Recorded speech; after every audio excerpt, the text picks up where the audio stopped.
Merci à UNPSI pour cette invitation. Merci à UNPSI pour l'organisation de ces journées précieuses. Vous, au moins, vous n'avez pas besoin de Ritaline. C'est ce que nous avait sorti un professeur de pédiatrie à la fac de médecine, alors que tôt ce matin-là, nous étions plusieurs étudiants un peu avachis sur nos sièges. Je n'imaginais pas à l'époque à quel point j'entendrais parler de cette molécule. Je ne savais pas que je me dirigerais vers la psychiatrie, en tout cas pas consciemment, parce qu'en y réfléchissant bien, c'était quand même tout tracé, à cause de mon papa et grâce à ma maman.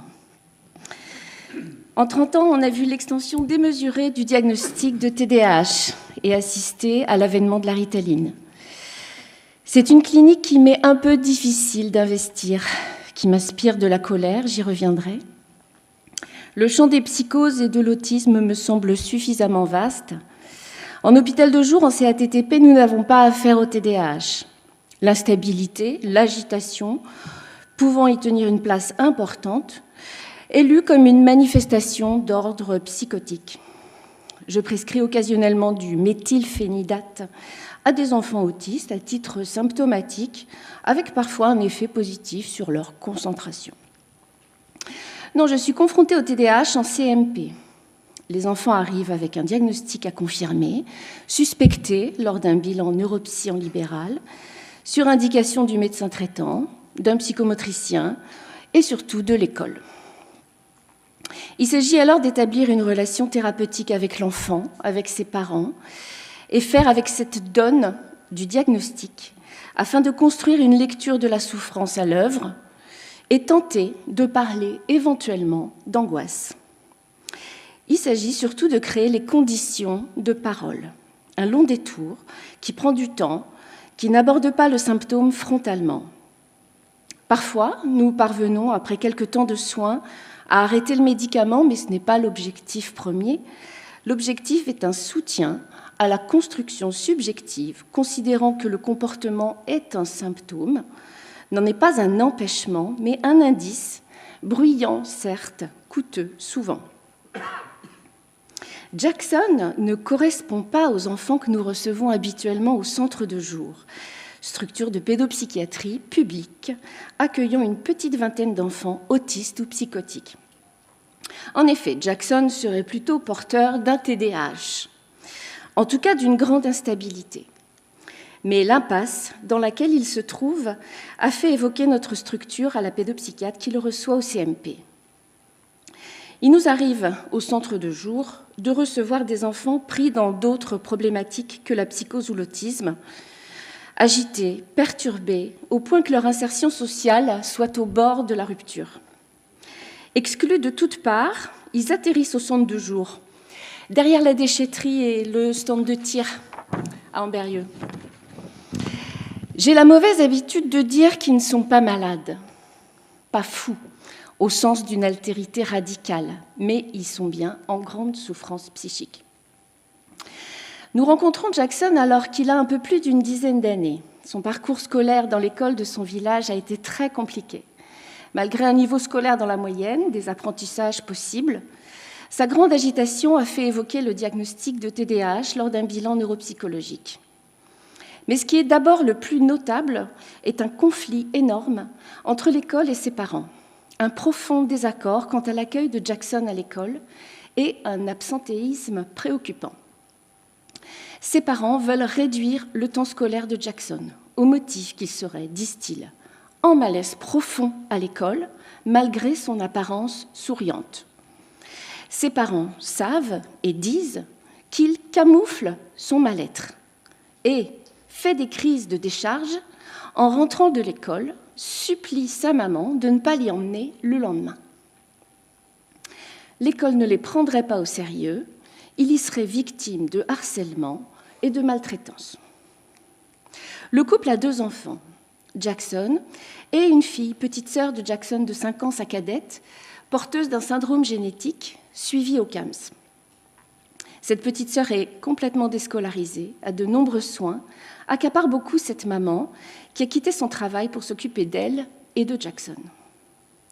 Madame est en recherche active d'un diagnostic pour Jackson. TDAH, mais surtout TSA. La pédopsychiatre a évoqué un TSA atypique à partir des particularités sensorielles de Jackson et d'aspects disharmoniques de sa personnalité. La présence de nombreux tics a fait évoquer un syndrome de Gilles de la Tourette, exploré dans une unité spécialisée, puis révoqué. Ces tics seraient réactionnels en lien avec son état émotionnel, apparu à l'entrée en primaire. Le TSA n'est pas re-questionné lors de cette hospitalisation. Madame dit, dans une certaine jubilation, c'est passé pour une hyperactivité alors que c'est un TSA. Cette maman, d'origine maghrébine par son père, a une présentation très occidentalisée, une formation professionnelle en lien avec l'image. À l'époque de notre rencontre, elle fait des démarches pour changer de prénom. Son prénom n'est pas maghrébin, il est français, mais elle veut en changer pour, mettons, Gaïa, un prénom matriciel évoquant l'infini. Le vernis de cette maman rend inaccessible l'expression d'une quelconque souffrance. Avoir 2 enfants handicapés dont elle doit s'occuper de façon paraissant sacrificielle et pour qui elle doit se battre de façon héroïque. Des enfants vampirisants dont elle ne se plaint aucunement. Aucune culpabilité apparente non plus, un discours maîtrisé en appui sur des termes médicaux, des descriptions comportementales plaquées, des images satisfaisantes. Nous évoquerons un jour au détour d'une conversation la nouvelle Barbie autiste. Madame comprend que l'on puisse déplorer ce marketing. Jackson commentera « Ils font ça pour la moula ». Mais elle doit, dit-elle, reconnaître que Jackson ressemble en effet à cette poupée, avec son casque anti-bruit, son hand spinner et ses pictos. Jackson porte un badge énorme. J'ai un handicap invisible. La dimension d'image, de regard, voire de fascination est très importante dans cette situation. Le papa, d'origine antillaise, est artisan. Il est très remonté contre l'école, qui, dit-il, a rendu son fils malade. Il a pu se montrer menaçant avec le principal du collège qui, d'après Jackson, lui avait mis un coup de pied au cul un jour qu'il avait fallu le sortir manu militari du cours de musique qu'il perturbait. Madame avait confié à la première neuropsychologue qu'elle trouve monsieur très actif, y voyant des similitudes avec Jackson. Ses parents sont d'abord difficiles à rencontrer. Nous devons insister pour que les rendez-vous puissent avoir lieu régulièrement, la maman arguant son indisponibilité en raison des problèmes de santé de sa fille. Son infirmière référente au centre de jour tente d'établir une relation par téléphone, multipliant les occasions d'appel, mais madame est peu disponible. Pas le matin, parce que ma fille vomit. En revanche, cette maman appelle quasiment tous les lundis matins au centre de jour pour nous prévenir que Jackson va mal. Difficile de se représenter le fonctionnement de cette famille. On entend parler de façon confuse de consultations spécialisées, d'hospitalisation régulière pour la sœur, de difficultés quotidiennes, une vie qui tourne autour des pathologies des enfants. Madame est aidante pour ses 2 enfants. Les crises de Jackson sont quotidiennes, crises de colère, crises de provocation. À ma question, Madame ne se dit pas dépassée sur le plan de l'autorité et décrit une ambiance familiale joviale. On est des clowns. J'entends, on est des clones. On rigole beaucoup, on est très unis, ce qui m'évoque un huis clos et une confusion des places. À ma question, est-ce que l'éducation de Jackson peut générer des conflits entre vous, ses parents ? Monsieur répond, oui, j'ai tendance à m'emporter, mais au final, c'est elle qui a raison. Il nous dit qu'il s'y prend mal, qu'il ne sait pas faire, et que Madame lui explique comment s'y prendre avec les troubles de son fils. Elle sait mieux. En dehors des moments de crise imputés à la scolarisation, Jackson serait souvent seul dans sa chambre, avec ses peluches, ses jeux vidéo, son coin sensoriel aménagé. Il se plaindrait d'ennui. Ses parents semblent ne pas avoir le souci de la réussite scolaire. Jackson est maintenant complètement déscolarisé. Ils disent vouloir le pousser du côté artistique. Sa chaîne YouTube, le beatbox, Le peu qu'a pu montrer Jackson sur les quelques heures au collège ont permis pourtant de le voir motivé et enthousiaste en arts plastiques et impressionnant en musique. Une psychomotricienne libérale le reçoit depuis plusieurs années. Malgré un fort absentéisme de Jackson aux séances, elle a beaucoup investi cette situation, touchée par le courage de cette maman, au point d'accepter quelques entorses à son cadre. Effectuer des séances à domicile, la maman ne pouvant accompagner Jackson, ou à l'école, et, autre entorse, accepter de recevoir parallèlement la petite sœur de Jackson, plus pratique. Elle dit bien que la dimension relationnelle occupe beaucoup l'espace des rencontres, plus que la dimension rééducative. Jackson n'est pas toujours disponible, c'est très fluctuant. La prise en charge est marquée par la discontinuité. On peut se demander si cette professionnelle constitue un véritable interlocuteur pour Jackson, qui semble rester dans la maîtrise de ce qui se déroule en séance. Rencontre-t-il une altérité, un espace de parole? Avant le centre de jour, Jackson avait bénéficié d'un espace individuel au CMP par une infirmière, autour de jeux puis de construction de petits livres. Il y est venu très régulièrement grâce au transport mis en place et y a déployé une relation thérapeutique sur 2 ans. L'infirmière décrit une prise en charge passionnante mais éprouvante, avec essentiellement des mises en scène d'animaux. Des couples s'occupent de leurs enfants, des bébés passent à la trappe, un docteur s'occupe de son malade. La relation se dégrade entre Jackson et l'infirmière alors qu'une stagiaire assiste aux séances pendant quelques semaines. Jackson annule alors l'infirmière et investit la stagiaire.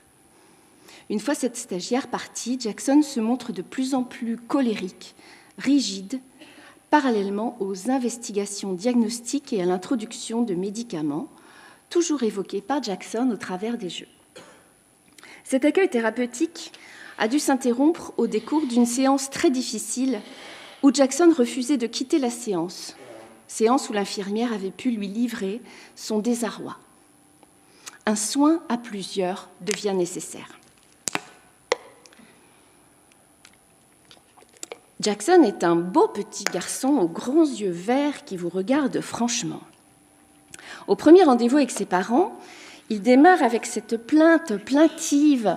« Ils ont été méchants avec moi à l'école. » Je lui réponds que nous prendrons le temps d'évoquer tout cela, mais que nous nous retrouvons là pour faire connaissance et convenir de sa venue au centre de jour.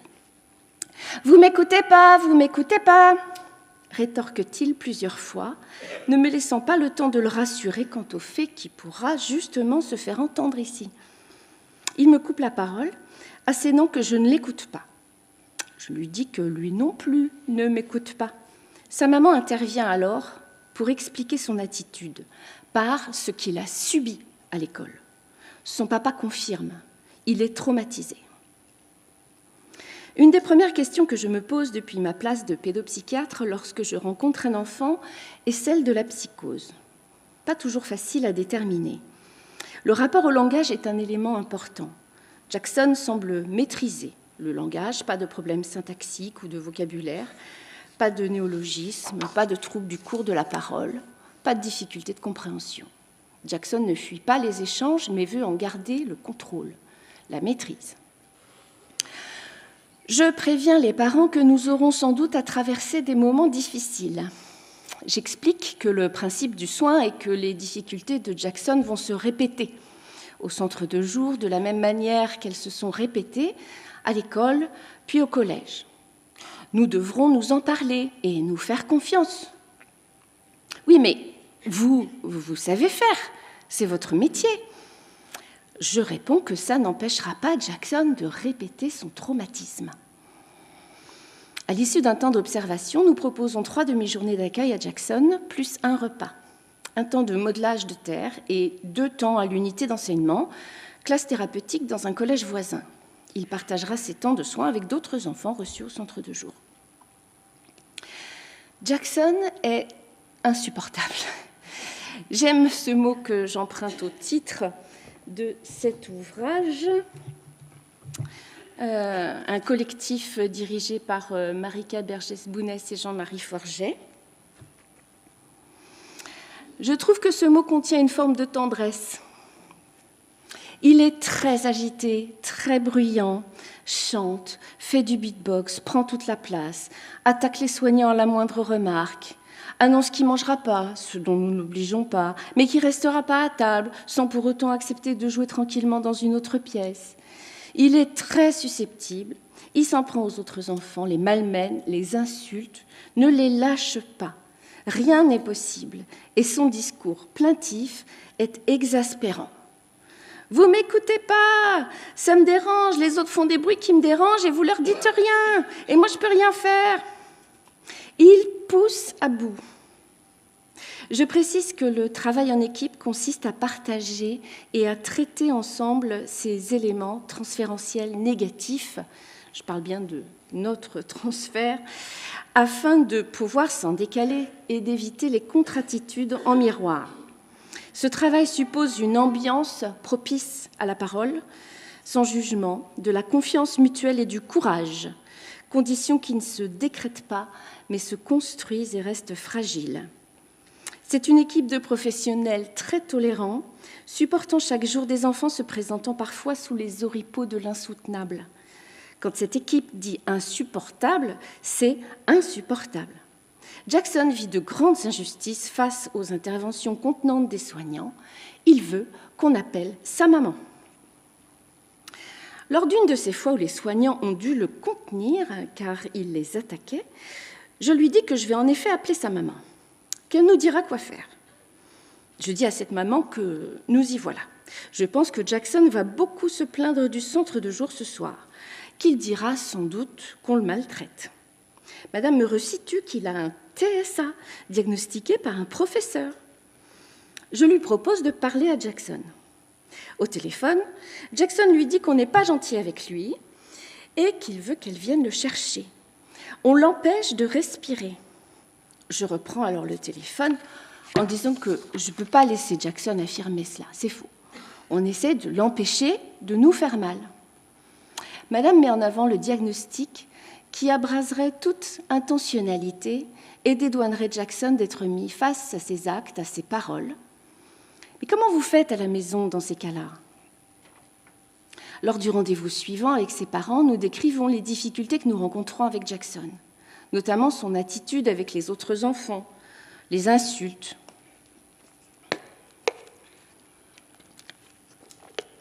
Jackson me reproche alors de l'avoir insulté, traité de bébé. Je lui réponds que c'est lui, ce matin, qui me traitait de bébé. Madame intervient. Non, c'est vous qui lui avez dit ça le premier jour. Je m'étonne. Avec aplomb, cette maman me rappelle qu'au rendez-vous précédent, j'ai dit que Jackson faisait bébé avec tous ses doudous. Je bafouille. Ah, en effet, j'ai peut-être dit ça, c'était pas très malin. Mais c'est vrai que ça fait un drôle d'effet, Jackson, de te voir avec ce sac rempli de dizaines de doudous. Je n'en reviens pas de comment cette maman m'épingle au moindre manquement. Le reste de l'entretien se fait laborieusement. Nous décrivons, cherchons à comprendre, en posant parfois des questions. Je dois plusieurs fois demander à madame de laisser répondre Jackson. L'accueil reste froid. Et le papa de conclure « Pour moi, ça ne sert à rien de parler. Ce que vous me dites de mon fils, je le sais déjà. » On est dans le dur. Le transfert est très négatif. Je parle bien de notre transfert d'équipe sur cette famille. Plus qu'une mère courage et 2 enfants handicapés, nous avons affaire à des parents et enfants insupportables. Une maman qui a réponse à tout, qui traduit son fils, l'empêchant de parler, un papa agressif, une petite fille déficiente toujours présente au rendez-vous et un garçon exaspérant. Mais nous devons nous décaler. Jackson a besoin de sa maman, d'une mère qui serait bonne pour lui. Nous avons besoin d'elle. On ne va pas lui démonter sa mère. La pente serait, comme cela était probablement le cas à l'école, de confronter notre vision de Jackson, de nous bagarrer cet enfant objet. L'école avait fait une IP. Nous devons supposer à Jackson une subjectivité propre. Jackson nous donne à voir, à entendre, à vivre avec lui quelque chose de sa problématique. Jackson doit garder sa maîtrise sur l'autre, peut-être en réponse à un vécu de maîtrise de l'autre. En classe thérapeutique, Jackson devait ce jour-là, et c'était son premier travail scolaire proposé, réaliser un projet d'art plastique, écrire son prénom et colorier les lettres d'une couleur froide et le fond d'une couleur chaude. Dès le début, Jackson est en difficulté pour réaliser le travail de perspective sur son prénom, mais refuse l'aide qu'on lui propose. Il ne peut recevoir de conseils. L'adulte saurait, il serait mis face à un sentiment d'incompétence. C'est comme si toute suggestion de l'adulte était vécue sur un mode de conflit, de pouvoir et d'intrusion. Il se compare beaucoup aux autres, critiquant durement leur travail. Il finit par accepter l'aide de l'AESH pour son tracé, mais a pris beaucoup de retard par rapport aux autres. À la mise en couleur, Jackson colorie le tout de nuances de bleu. C'est la couleur préférée de maman. L'enseignante lui rappelle la consigne. « Non, mais moi, je préfère comme ça. » « D'accord, tu choisis de ne pas respecter la consigne. » Crise de colère de Jackson qui crie, insulte, casse son crayon. Il pourra néanmoins reprendre le dessin la semaine suivante, spontanément, et respecter la consigne, puis terminer le travail à la maison, réparer plus tard. L'équipe enseignante et soignante a dû se montrer malléable avec Jackson pour éviter la rupture.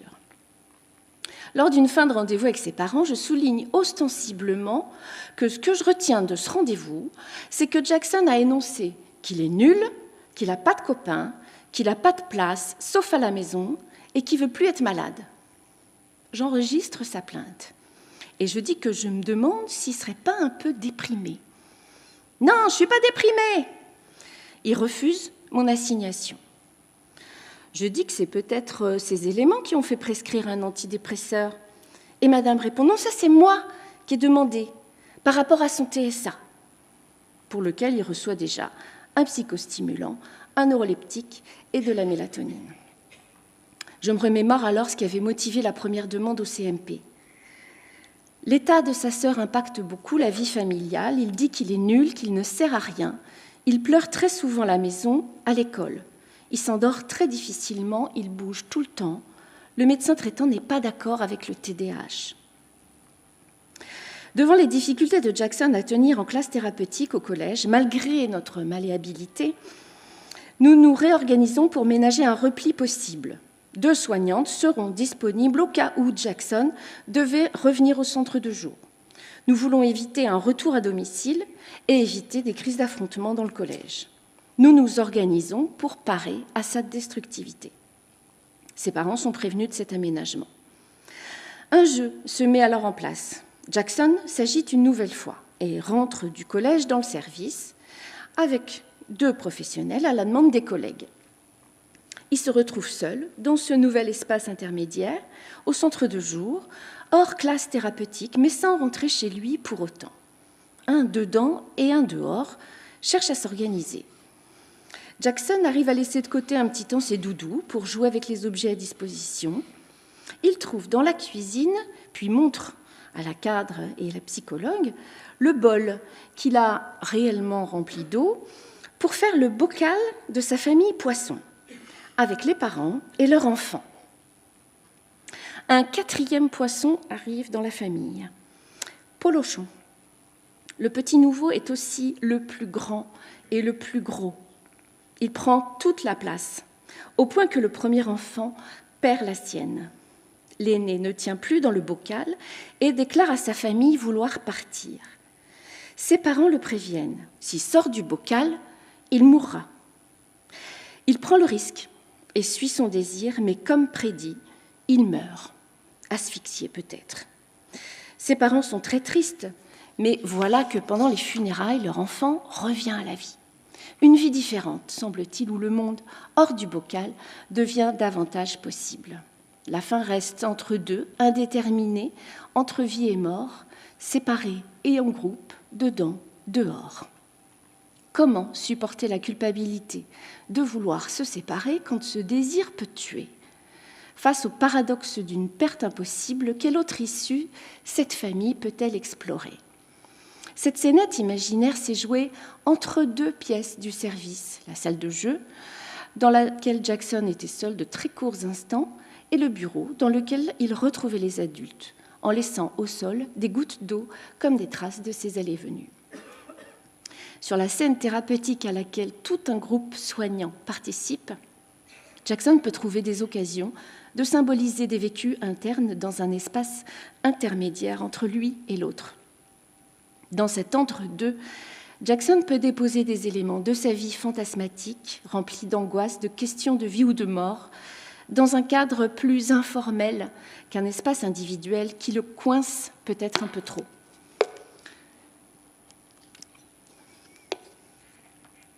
Arrive le repas de Noël.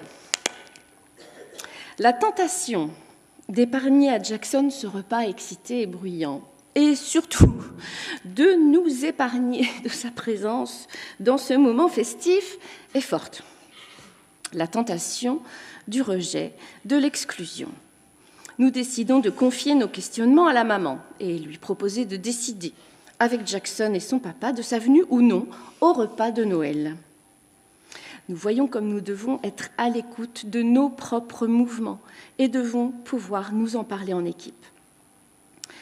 Considérant notre questionnement légitime, les parents décident finalement que Jackson ne viendra pas au repas. Lors du rendez-vous suivant avec ses parents, Jackson demandera « C'était bien le repas ?» Il avait été absent et avait peut-être loupé quelque chose. Ce rendez-vous se déroule également au précédent en présence de ses parents, de sa petite sœur ainsi que de son infirmière référente. Les deux enfants sont d'abord dans une sorte d'agitation spéculaire, effectuant l'un en face de l'autre un mouvement répétitif de la jambe en riant, s'excitant. Les parents ne cient pas. Je dis que je vais avoir du mal à me concentrer sur notre discussion. Les enfants arrêtent, mais Jackson râle plaintivement que ça lui fait pourtant du bien et enchaîne sur les autres enfants du centre de jour à qui on dit rien et qui pourtant le dérangent. Madame sort du bureau avec la petite sœur pour la changer. J'admets auprès de Jackson que certains enfants du centre de jour peuvent être pénibles. Chacun dans son style. Un fait du bruit avec ses couverts, l'autre veut tout le temps toucher les cheveux. Ça peut être difficile à supporter, mais que lui aussi peut être un peu chiant dans son genre. Jackson, surpris, marque un temps d'arrêt, interroge son père du regard, qui acquiesce. Je poursuis. Tous les enfants venant au centre de jour en ont besoin. On doit pouvoir permettre à chacun d'y trouver sa place. Madame revient dans le bureau avec la petite sœur. Jackson dit à sa mère « Elle a dit que j'étais chiant !» Je dis « C'était important pour toi de le dire à maman. » Et madame, eh bien, vous allez m'expliquer. C'est pas un mot qu'on emploie chez nous. Je reprends alors ce que j'ai répondu à Jackson quant à ses plaintes concernant les autres enfants. Puis Jackson me dit que mon rire est agaçant, que j'ai des rides. Les parents rient, disent qu'il fait ça tout le temps, sortir des trucs comme ça, c'est ses troubles. Je nomme qu'il est peut-être bien un peu en colère contre moi.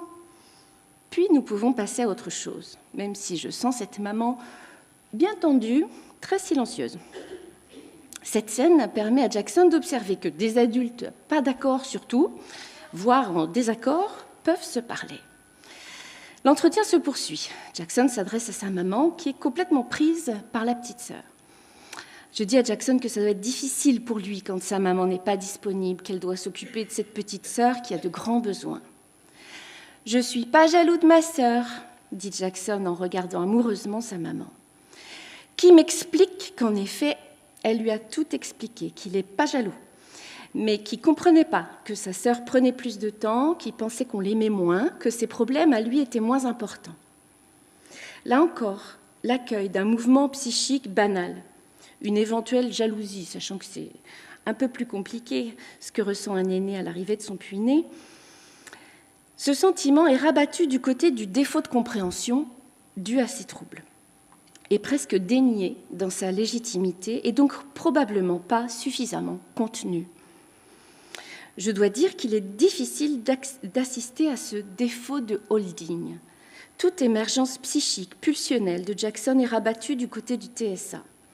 Jackson est laissé en plan avec ses mouvements pulsionnels, n'a pas suffisamment d'étayage pour les transformer, car ils sont comme niés. Sa parole est écrasée par le diagnostic. Tout a une explication, elle sait. Et c'est violent et suscite un transfert négatif à l'égard de cette maman, difficile à contenir et à élaborer. C'est comme si Jackson devait faire ce travail psychique de façon solitaire. Ce défaut de holding semble compensé par un besoin constant chez Jackson d'être porté par le regard dans une monstration qui ne permet peut-être pas la même intériorisation. Lors du rendez-vous précédent, nous en avions fait des tonnes pour soutenir une prise de parole de Jackson à l'endroit de cette petite sœur handicapée. Un vrai sketch. J'avais demandé à ses parents où ils se situaient dans leur propre fratrie, chacun au milieu, dans mon souvenir, en tout cas pas l'aîné. Je m'adresse à Jackson, tu vois. Tes parents, ils ne savent pas ce que c'est d'être l'aîné et de voir arriver une petite sœur, un petit frère. Moi qui suis l'aîné, je sais que c'est de la haute trahison. Et vous, Delphine, m'adressant à l'infirmière. Fille unique. Oh là là, la chance. Vous êtes la seule de vos parents. Mais vous vous êtes pas ennuyée parce que ça peut tenir compagnie, un frère, une sœur. Jackson. Moi, je voulais un petit frère. Je réponds, ben oui. Tu penses que tu aurais partagé plus de choses avec un frère? Parce que c'est surtout parce qu'elle est handicapée que tu ne peux pas partager beaucoup de choses avec ta sœur. Jackson. Oui, elle ne peut pas courir, elle ne peut pas jouer au foot. Je voulais qu'elle meure. Je ne sais pas quel effet cet échange a fait à cette maman, mais au rendez-vous suivant, c'était comme nivelé, recouvert. Je suis plus jaloux de ma sœur. Jackson doit ou veut recouvrir la blessure narcissique qu'est cet enfant handicapé pour sa maman, son miroir déformant. Je poursuis. J'ai entendu que tu avais le rêve d'aller à New York. Les collègues m'avaient rapporté cette formulation surprenante de Jackson. Avant de mourir, je voudrais voir New York et la Tour Eiffel. T'as le rêve d'aller à New York? Jackson ne peut pas répondre. Madame s'empresse de me dire « Non, ça c'est moi. J'adore cette ville. » Je dis à Jackson « Et toi alors, ton rêve? Devenir youtubeur en regardant sa maman. » Je lui dis oui. Et rendre maman heureuse. Nous interrogeons ses parents quant aux demandes de Jackson de pouvoir appeler sa maman. Qu'en pense-t-il? Que faisons-nous? A alors lieu une discussion, un conflit, au sens noble du terme, entre les deux parents. Madame proposons que oui, Jackson puisse appeler et que ça le calmera. Monsieur dit lui que pour lui, ce n'est pas une bonne idée. Je rappelle en effet que la dernière fois qu'on a laissé Jackson appeler sa maman, il s'est mis à beaucoup pleurer. Monsieur dit qu'on risque de ne pas s'en sortir. Madame dit à son mari que c'est elle qui gère les crises après. Je demande à Jackson pourquoi il veut appeler sa maman. Pour me rassurer qu'elle est rassurée. Je dis alors que sa maman sait que nous l'appelons lorsqu'il y a un problème, nous l'avons déjà fait, et que si nous ne l'appelons pas, elle est rassurée. Alors que Jackson est justement en train d'écrire, pendant cet entretien, Madame lui propose de décharger sur une feuille. Je reformule. Oui, tu pourrais noter sur une feuille ce que tu voudras raconter à maman en rentrant si tu as peur d'oublier. Madame propose alors de lui laisser son carnet Minecraft qu'il a eu à Noël. Ouf! Ce père a pu se positionner autrement qu'en faisant le père, et Madame surtout a pu supporter ce conflit, accepter un compromis, rassurer son fils, lui faire une proposition. Jackson dit qu'il a faim, s'impatiente. Je lui dis que moi aussi, je commence à avoir faim. Je lui demande qu'est-ce qu'il voudrait manger. Son plat préféré, c'est la sauce graine, un plat africain que fait papa. Au collège de la classe thérapeutique, Jackson veut décider. Il n'ira pas en récréation. Il décide de monter directement dans la classe sans un mot. Et c'est à l'enseignante de le suivre. Ce besoin de maîtrise est parfois difficile à supporter pour des enseignants, encore plus que pour des soignants. Mais face à ce comportement, il est nécessaire d'être malléable, sinon on se retrouve dans une impasse relationnelle avec refus de l'enfant et incapacité à trouver un compromis. Après ce temps de récré passé dans la classe avec l'enseignante, au retour en classe des autres élèves, de l'AESH et du soignant, Jackson s'agite, commence à retourner la classe, tourne et tourne autour des tables, insulte. il n'est plus accessible par la parole. Comme convenu en équipe, on propose à Jackson que s'il n'est pas disponible pour la classe, ce n'est pas grave, il rentre au centre de jour. Les collègues sont appelés. Jackson entend, se calme un peu et explique qu'on ne peut pas le comprendre. Et explique qu'il a une migraine. La question des migraines est très importante. La maman dit que Jackson est migraineux, comme elle. Il est suivi pour cela par une neurologue. Il est très difficile d'accorder du crédit à cette histoire de migraine. Certains soignants disent ne pas y croire, tellement ça semble téléguidé. Et ce qui est difficile à supporter, c'est qu'on ne peut interroger l'occurrence de ces migraines. Est-ce qu'il est saoulé, frustré, angoissé, et que Jackson nous annule dans la possibilité de l'accompagner à notre manière avec cette migraine. Le risque serait qu'en miroir, nous annulions cette migraine au point de nous priver du support de travail qu'elle constitue. Nous priver de penser que Jackson tente, par cette migraine qui lui est assignée, de quand même figurer quelque chose qui lui serait propre à partir des mots de sa mère. Sa parole lui sert à s'extraire du bain de langage qu'il assigne, voire le fige, à nous d'observer comment il s'en débrouille, ce qu'il en fait pour se raconter, se construire, se faire une place qui lui convienne dans le monde. En attendant l'arrivée des soignantes venues le récupérer, Jackson dessine tranquillement au tableau la migraine. 2 marteaux tapent sur sa tête.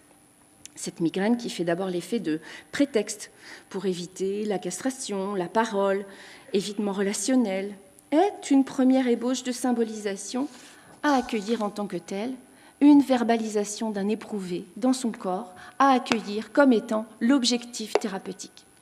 Avant de partir, il dira « Ah, mais en fait, vous me comprenez ?» Comment dépasser l'insupportable de cette situation qui nous fait l'effet d'un meurtre subjectif masqué par un diagnostic fétichisé? En nous posant la question de la fonction de ce diagnostic pour cette maman. Que tente-t-elle de voiler? Quel est le symptôme de cette maman, de ce couple parental, fragile d'emblée, puis ravagé par l'arrivée d'une enfant handicapée? Nous n'en sommes pas encore à pouvoir établir avec ses parents un lien avec leur propre histoire d'enfant et les éventuelles projections agissantes sur leur enfant. Il s'agit pour l'heure de construire les conditions d'une relation thérapeutique et d'opérer une ébauche de différenciation psychique par petites touches. Le seul élément que nous connaissons est que tous deux, rencontrés en boîte de nuit 3 mois avant la conception de Jackson, sous pilule, ont eu un père violent avec lequel ils ont rompu tout lien, mais, disent-ils, n'en ont pas souffert. Et leurs mères respectives sont toutes deux nées un 23. Jackson peut évoquer ses mouvements affectifs. J'ai envie de mourir en même temps que ma sœur et mes parents. Je vais mourir, je vais te tuer. Angoisse de mort autour des angoisses de séparation. La haine contre-investie de ses parents lui permet-elle de canaliser la sienne? Jackson n'est pas violent, répète cette maman dans ses nombreux mails à la maîtresse. Je vous ai partagé quelques extraits de cette prise en charge qui demeure insuffisante. Il n'a que 3 demi-journées d'accueil par semaine, mais nous n'avons pas les moyens de proposer plus. Une prise en charge dite institutionnelle de contenance à la manière de celle des enfants psychotiques, même si l'angoisse dominante est une angoisse de séparation, de perte, et non une angoisse de morcellement. La composante archaïque corporelle reste ici centrale. Jackson nous dit avoir besoin de se rassurer à nous, de l'accompagner pour construire d'autres moyens internes, de se rassurer et sortir de sa dépendance et de son faux self moteur. Une question notamment reste encore à poser, à comprendre. Les éléments dépressifs, en tout cas désespérés, observés chez Jackson, sont-ils en lien avec les conséquences de cette instabilité sur son organisation, sa sociabilité, ou à la base de son instabilité? J'en ai marre d'être comme ça. Je veux que ça s'arrête. Je ne peux pas relater ici l'ensemble du travail que nous menons dans cet accueil thérapeutique. Nous avons à accueillir une situation d'une grande complexité et ajuster en permanence nos positions subjectives par de petits écarts et contenir les mouvements transférentiels archaïques et violents convoqués dans cette situation. Comment tenir une place qui fasse référence symbolique pour cet enfant? Notre institution a élaboré sa propre violence, sa propre dépression. Nos corps sont engagés, notre psychisme est à l'épreuve pour tenir cette proposition de transformation psychique potentielle à cet être de chair bien plus qu'une somme de comportements scorés. Quelques éléments contextuels pour resituer cette prise en charge et les questions et difficultés qu'elle soulève. Déjà, comment chiffrer ce travail? Comment évaluer sa progressivité, son efficacité? C'est déjà tellement difficile de le décrire, de rendre compte du travail psychique nécessaire pour se sortir du brouillard dans lequel nous plongent certaines situations, pour se soigner avant de prétendre soigner ses enfants. Je souligne en tout cas qu'il est encore possible de mener ce type de travail au CPA, mais pas pour tous, nous n'avons pas les moyens. Petite question sur les faux autistes. Dans cet ouvrage récent, Jean-Claude Malval est sur ce point doxé de la structure autistique et des faux autistes. Il rejoint plusieurs cliniciens et des autistes comme Joseph Chovanec. Il observe le phénomène des faux autistes. Il fait le constat d'une ahurissante progression de diagnostic d'autisme et notamment d'autodiagnostic d'autisme qui considère comme un fait de société. Certaines études révèlent une augmentation de plus de 700% de ce diagnostic en 20 ans. L'autisme bénéficie d'une soudaine attractivité sociale. En quelques décennies, l'appréhension sociale de l'autisme est passée de pathologie gravissime à identité valorisante, associée imaginairement à la surdouance, l'hypersensibilité, le haut potentiel intellectuel. En faisant l'impasse sur la relation, en réduisant les troubles à des comportements objectivables, le DSM a mis ce diagnostic à portée de tous, même sans expérience clinique. Et l'autisme serait devenu la forme sociale de l'enfant troublé, par excellence, dont les comportements, selon une approche grossière telle que proposée dans le DSM, seraient compatibles avec le diagnostic. Ces surdiagnostics comportent des faux positifs de toutes sortes, troubles du langage, TDAH, déficience intellectuelle. Chez les adultes, ce faux diagnostic n'est pas seulement négatif. Il permet d'anoblir une gêne sociale, soulage de la honte, de la culpabilité, permet d'intégrer une communauté. Malval estime en tout cas que le clinicien, qu'il y adhère ou pas, n'a pas à prendre l'initiative de critiquer cette identité. Ce diagnostic permet à certains sujets de s'estimer dignes d'intérêt, même si un des effets de ce diagnostic peut être une déresponsabilisation. Malval n'en parle pas, mais cet accueil du faux diagnostic me semble plus délicat avec les enfants, à discuter. D'une part, en ce qui concerne les enfants psychotiques, désormais TSA, c'est une vaste question. Et dans le cas d'enfants non psychotiques, ces faux diagnostics peuvent, je crois, compliquer leur construction subjective en grippant le mouvement par lequel un parent attribue des pensées à son enfant et l'aide à les transformer. Mais c'est une question. Le DSM pose problème de façon identique avec le TDAH. Le DSM, rappelons-le, est une classification statistique des troubles mentaux devenus par un tour de passe-passe scientifique ou pseudo-scientifique, ne reposant sur aucune validité médicale et renvoyant à une causalité organiciste des troubles mentaux, ce dont nous étions sortis au fil des siècles. Ce tour de passe-passe, reprend-il, permet de dire que si un enfant présente un problème, quel qu'il soit, il est intrinsèque à son développement, ce qui explique son inadaptation et son anormalité.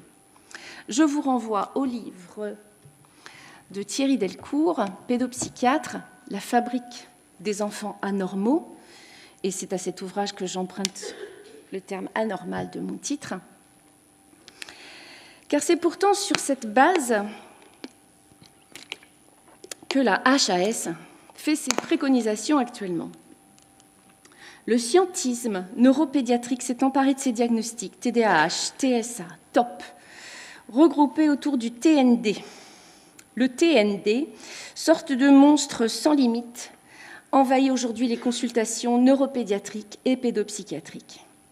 En se privant délibérément de la psychopathologie, ce scientisme se prive des moyens conceptuels pour penser le soin. Et concernant le TDAH, ce scientisme oublie que l'activité corporelle, le corps, engage le sujet, sa personnalité dans sa globalité cognitive, affectivo-relationnelle, communicative. Le neuropsychisme se construit au sein d'une relation de façon extrêmement complexe. Convergence d'intérêts, les politiques publiques avec la complicité de psychiatres.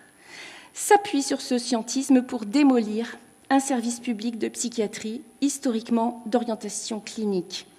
Elle préconise actuellement l'orientation des enfants à partir de difficultés scolaires, notamment vers la PCO et la MDPH. L'inadaptation scolaire devient un handicap à évaluer, rééduquer et compenser.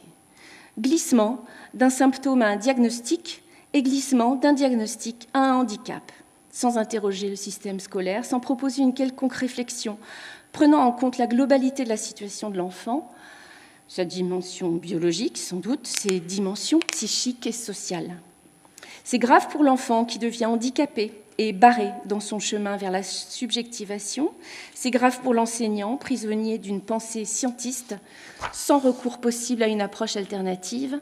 C'est grave pour les parents, rassurés par la proposition d'aide, malgré le choc de l'annonce du handicap, mais laissés en plan pour penser leur enfant dans sa globalité et sa temporalité. L'approche pédopsychiatrique est ainsi reléguée, elle qui tente d'aborder les difficultés rencontrées par les enfants dans ces dimensions biologiques, affectives et sociales. La complexité est évacuée. Et d'autre part, sous couvert de dépistage, le diagnostic précoce devient un diagnostic rapide. Les forces sanitaires et médico-sociales sont ainsi détournées du soin pour servir un dépistage et un contrôle social médicalement assisté. Je reprends de Lyon dans ce petit ouvrage, L'enfant hyperactif. Les psychiatres savent que leur discipline est régulièrement utilisée pour le contrôle social. Mais dans les autres disciplines, où les psychiatres, méconnaissant l'histoire, la dérive sécuritaire détourne une politique de prévention nécessaire vers un travail de dépistage à visée prédictive des seuls troubles du comportement. Voilà le traitement politique de la pénurie. Plus de pédopsychiatrie? Pas besoin de pédopsychiatrie. Les prises en charge se feront en libéral, car un des objectifs est la privatisation des soins. C'est l'antipsychiatrie, la vraie, annonçait Houry. Parce qu'il ne s'agit pas de nier que certains enfants doivent affronter la vie avec des altérations neuropsychiques, des anomalies génétiques, de la souffrance gestationnelle ou néonatale ayant provoqué des lésions cérébrales, des maladies orphelines. Les bilans médicaux et neuropsy ont leur place dans l'exploration des difficultés d'un enfant, mais en gardant à l'esprit que ces lésions cérébrales restent rares au regard des problématiques psychiques, affectives et sociales. Et dans tous les cas, quand bien même il y aurait une lésion cérébrale, cet enfant fragile doit pouvoir se construire psychiquement. Mais c'est comme si cette dimension affective, comme si la vie psychique n'avait plus de valeur aujourd'hui. Car cet enfant, Jackson, n'est pas anormal, il est insupportable. Il rend compte de l'insupportable de sa condition, nous la donne en partage, si nous acceptons de l'accompagner vers une issue digne. Tenter de faire de cet insupportable un symptôme au sens clinique, un symptôme ayant une fonction, un symptôme qui tenterait de faire entendre, de faire advenir quelque chose, pas un symptôme syndromique. Il se trouve qu'à l'examen génétique, Jackson serait porteur d'une variation, non corrélée pour l'heure à une expression syndromique identifiée, la même que sa maman. Ok. Nous n'en savons rien. L'avancée des recherches nous le dira peut-être un jour. En attendant, nous ne disposons pas de thérapie génique et cet enfant traverse des mouvements psychiques non spécifiques qui le mettent dans l'impasse, lui et ses parents, pour lesquels il a besoin de soins psychiatriques. Le TDAH est donc emblématique de ce cynisme ambiant d'intérêts convergents qui, sous couvert de neurosciences, démonte les lieux d'accueil et d'écoute depuis plusieurs décennies, d'où ma colère et ma difficulté à accueillir ces situations qui font pourtant partie d'un air du temps à traiter. Je peux avoir tendance à me décourager. Ces impositions diagnostiques par la société, par la santé mentale, me font l'effet d'un défaut de holding sociétal. On aurait affaire à un défaut de contenance généralisé, un manque d'élaboration collective du malaise social avec l'injonction paradoxale « sois autonome », un lâchage par imposition de diagnostic qui incomberait seulement l'individu à sa biologie et un système de compensation qui entretient une dépendance mortifère parallèlement à ce lâchage. Lâchage pour penser la complexité et faire adhérer à une fausse simplicité. C'est violent. On ferme l'avenir avant qu'il n'ait pu s'ouvrir. C'est donc difficile de supporter l'impuissance devant la violence du rouleau compresseur MDPH, à qui on demande d'estampiller handicapés des enfants angoissés, instables, perturbés, sans autre solution que la rééducation et la compensation. Un système qui empêche de respirer, car les mots pèsent sur le destin d'un enfant en difficulté. Chez l'enfant, le symptôme n'est pas l'expression d'un trouble achevé, mais une tentative de réponse à un monde encore largement opaque. Or, ce qui devrait évoluer se trouve assigné.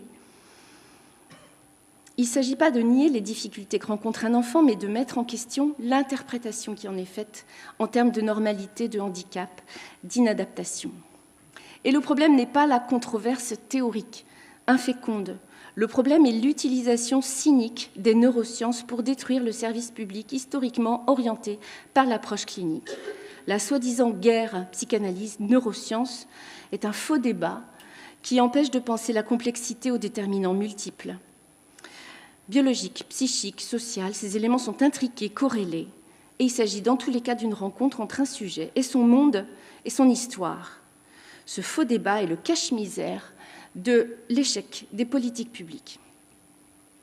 Delcourt dit « La vraie difficulté de la psychiatrie est de décrypter sans juger, d'écouter sans a priori, d'accueillir la différence même quand elle prend un caractère insupportable. Et interpréter est un moyen de supporter. Nous interprétons différemment, psychistes et neuro, parents, professionnels, nous interprétons, que nous le voulions ou non, à l'aune de notre théorie personnelle, que nous le voulions ou non. Le problème est que ces interprétations ont du mal à dialoguer, à jouer ensemble, tellement les problématiques touchent à des enjeux fondamentaux et politiques. Grâce à mon top, je résiste, mais est-ce la meilleure stratégie? Je m'épuise un peu. Épilogue. En réalité, la première chose que j'ai faite pour Jackson, c'est ironique, c'est de lui renouveler son ordonnance de Ritaline. Ma collègue était en congé. Et puis, je l'ai croisé dans le couloir du CMP lors de la fin de séance difficile avec l'infirmière. Il ne voulait pas partir, pas être exclu. Ça m'a touchée. L'atmosphère se détend un peu lors des rendez-vous familiaux. Nous avons survécu. Jackson vient moins difficilement au centre de jour. Il lui reste un long chemin subjectivant et socialisant à mener. Cette maman pourra-t-elle subjectiver sa position maternelle et interroger ce que ces diagnostics l'aident à supporter? L'agressivité, la séparation, que camoufle-t-elle? Elle reste pour l'heure inaccessible pour aborder sa propre subjectivité. Tâchons de la respecter en se rappelant que, pour elle aussi, ça lui tombe dessus. Nous avons pu, je crois, nous en faire une partenaire. Le fait que son papa semble vouloir être un appui sera déterminant pour Jackson, à l'aube de l'adolescence, qui constituera une occasion de transitionnalité à ne pas manquer. Un jour qu'il venait récupérer son manteau dans la pièce où je passais un coup de fil, Jackson me demande « C'est vous qui avez créé le centre de jour ?» Je réponds que non, le centre de jour existait déjà depuis plusieurs années quand je suis arrivée. « Vous êtes fier d'avoir créé cette communauté ?» J'entends que Jackson voudrait peut-être bien en être de la communauté des hommes. Il existerait un lieu, en dehors de chez lui, où il aimerait avoir sa place. Il a su en tout cas épingler mon désir soignant, un brin narcissique. Alors en sera-t-il? Quoi qu'il en soit, un espace potentiel s'ouvre, il voit exister ce dont il pourrait faire partie, un hors du bocal où on respire quand même, une communauté autre, un miroir apaisant pour une place dans le monde. Merci.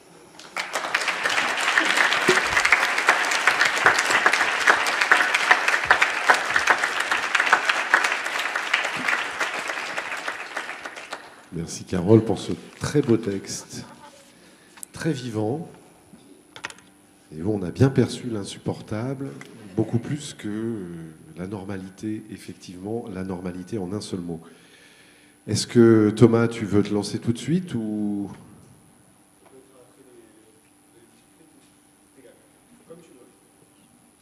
C'est toi l'artiste, c'est toi qui décides. Après les commentaires. Ok, très bien. Alors moi, j'ai beaucoup apprécié j'ai beaucoup apprécié ton texte parce qu'il laisse vraiment apparaître la veine de ce qui les veines de ce qu'il nourrit. Tu y confies tes doutes, les aspects contre-transférentiels qui doivent aussi servir de boussole. Alors non pas pour les mettre en jeu, mais au contraire pour s'en prévenir un tout petit peu. Et c'est un travail en plus qui est toujours en cours, donc c'est souvent assez difficile à présenter quand même. Donc vraiment, moi je trouve que c'était vraiment bien de pouvoir t'entendre sur un travail comme ça. Moi j'ai noté, alors il y a une multitude de choses qu'on pourrait noter. Je vais faire très rapide pour vous laisser vous intervenir, mais quand même. Moi, je soulignerai parce que, comment dire, c'est quelque chose auquel je crois beaucoup. C'est que pour faire face à l'insupportable, il doit y avoir une équipe et un travail d'équipe possible pour arriver à d'abord le repérer et savoir tout ce qu'on peut faire pour ne pas nuire au patient. La première des choses, avant de savoir ce qu'on va pouvoir lui apporter, c'est déjà s'assurer que dans les réflexions qu'on peut avoir, dans le travail qu'on va lui proposer, que ce soit déjà une voie de, comment dire, oui, de construction et qui ne soit pas une voie d'opposition, parce qu'on voit bien qu'avec les parents, dès le départ et la manière dont ils vous ont été adressés aussi, ça aurait pu virer à un conflit sur qui a raison. Et que c'est surtout pas en s'appuyant sur un savoir qui est déjà là, trop plein dans cette famille, il est saturé le savoir. Et néanmoins, il faut quand même, vous, arriver à trouver, à exister dans cette prise en charge qui vous est autant assignée que le TSA est assigné à Jackson. Et puis, j'étais sensible aussi, ce que tu as dit à un moment donné, sur créer les conditions d'une parole. Alors une parole, pas une parole pour communiquer, mais vraiment qu'il y ait quelque chose d'une parole subjectivante qui puisse émerger là-dedans. Et ça, on sait que parfois c'est très très difficile. Et puis j'aime bien le terme aussi d'insupportable parce que je pense que ici on a tous une idée de ce que peut être une prise en charge insupportable. On y a tous été confrontés dans notre carrière, parfois tout seul, parfois à plusieurs, et que l'insupportable, quand même, c'est pas la normale. Hein, c'est-à-dire que comme tu dis, il y a quelque chose d'un petit peu aussi affectivé là-dedans, comme on pourrait le dire de n'importe quel enfant d'ailleurs, il est insupportable. Ça permet quand même de pouvoir se sortir et se démêler un tout petit peu des grandes catégories qui se réfèrent à la normalité, qui glisse vers le défaut et qui va glisser du côté du handicap. La profusion, et même chez les adultes, c'est en train de venir sur la recherche désespérée auprès de la MDPH d'une reconnaissance est devenue, même chez les adultes, quelque chose de très prégnant, et l'autodiagnostic aussi. Voilà. Donc je trouve que ton texte ce témoignage montre bien combien c'est délicat, mais que c'est nécessaire d'arriver à se décaler, à se laisser une part où on ne se laisse pas complètement prendre, sans s'opposer non plus de front à tout ça. Oui, je crois que on serait peut-être un peu inhibé de se rendre compte que on trouve un enfant insupportable, que ce serait un jugement, que ce serait pas professionnel. Mais en tout cas, voilà, ce que j'ai voulu dire, c'est que c'est la mise qu'il y a un dire chez cet enfant, qu'on entendra ou pas, qu'on comprendra ou pas, mais qu'il il dit des choses. il dit des choses et qu'on doit prendre le temps d'essayer de les comprendre. Mais voilà, c'est pas politiquement correct de dire qu'un enfant est insupportable dans un lieu de soins. Et paradoxalement, il faut peut-être le nommer comme insupportable pour créer les conditions pour pouvoir le porter. Est-ce qu'il y a des questions dans la salle ou des interventions ?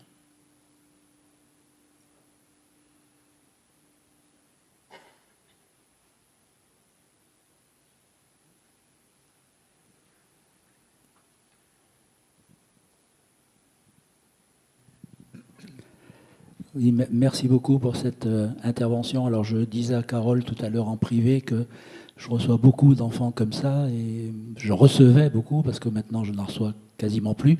Je les oriente tous, de préférence vers mes ennemis, tellement ils sont insupportables.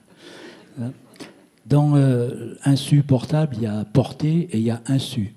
Et il me semble qu'il y a plusieurs scènes qui se superposent dans ce que vous avez bien sûr raconté avec beaucoup de façon remarquable. Il y a la scène clinique. Si on reste dans une position de soignant, clinicien, eh bien on va s'intéresser à ce que chacun porte à son insu. L'enfant, les parents, la mère, les soignants aussi. On va s'intéresser bien sûr à l'aspect défensif.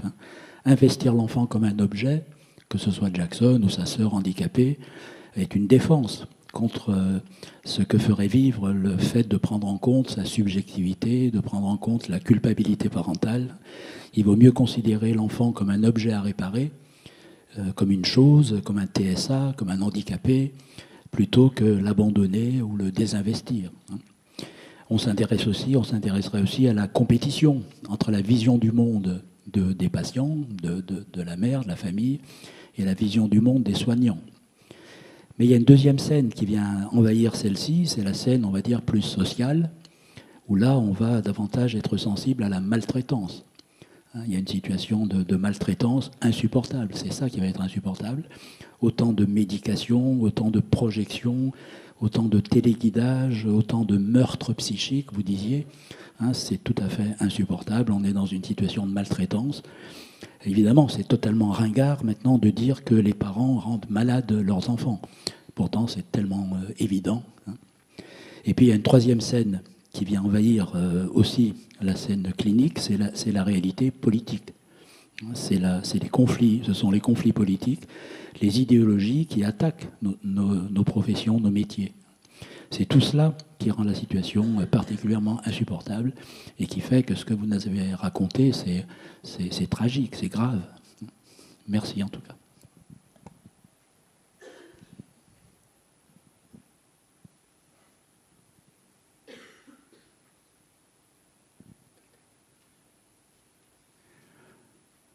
Eh bien, on va laisser la parole à Tolten. Merci.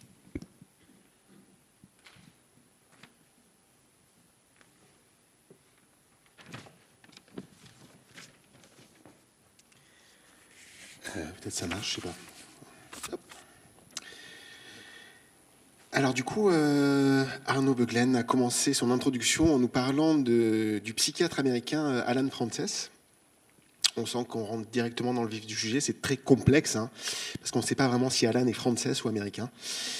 Donc comment le classifier là-dedans, parce que les classifications ne sont pas des concepts, ce sont une manière d'organiser les catégories. Par exemple, si on classe la gauche à l'extrême gauche, où se classe l'extrême gauche, et si les TED deviennent TSA et que les TSA sont TND, est-ce que les TOP et les TDAH sont top? Ça dépend des tics et des tocs, mais là-dedans, ce qu'on cherche surtout, c'est l'éthique, non? Donc le docteur Carole Echard a commencé son introduction en parlant de Ritaline. Elle parle de Jackson, qui est atypique, peut-être parce qu'il maîtrise le moonwalk, vous savez, comme Michael. Le centre de jour derrière la déchetterie et le centre de tir, ça ne s'invente pas quand même, ça.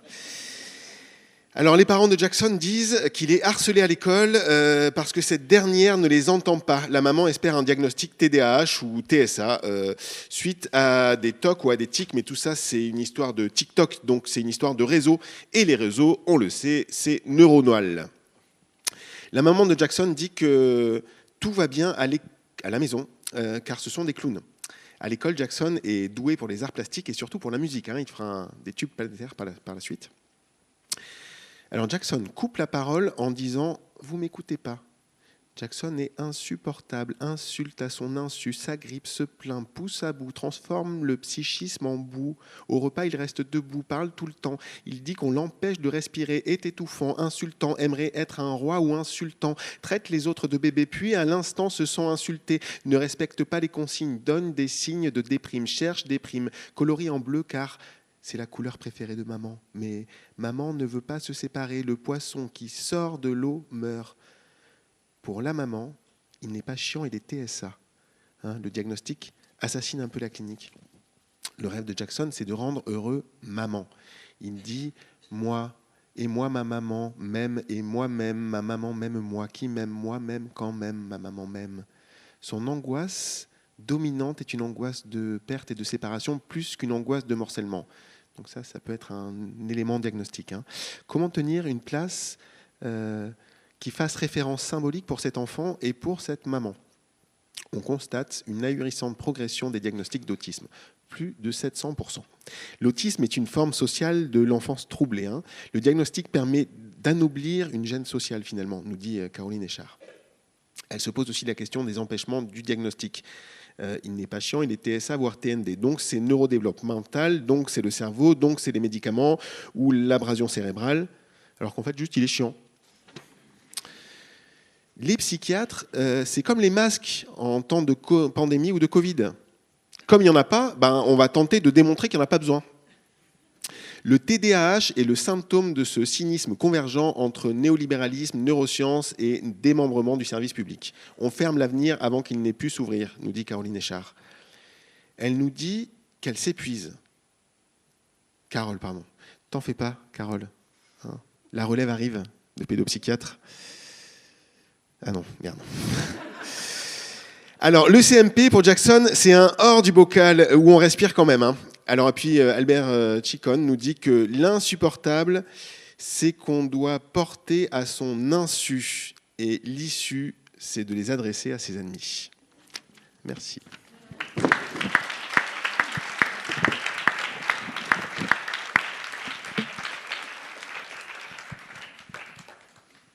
On va faire la pause dès maintenant pour reprendre 11h moins le quart. On reprendra à 11h moins le quart. On est quasi dans les temps, c'est exceptionnel. C'est même presque pas normal, mais c'est très bien supportable. Donc, rendez-vous à 11h moins le quart.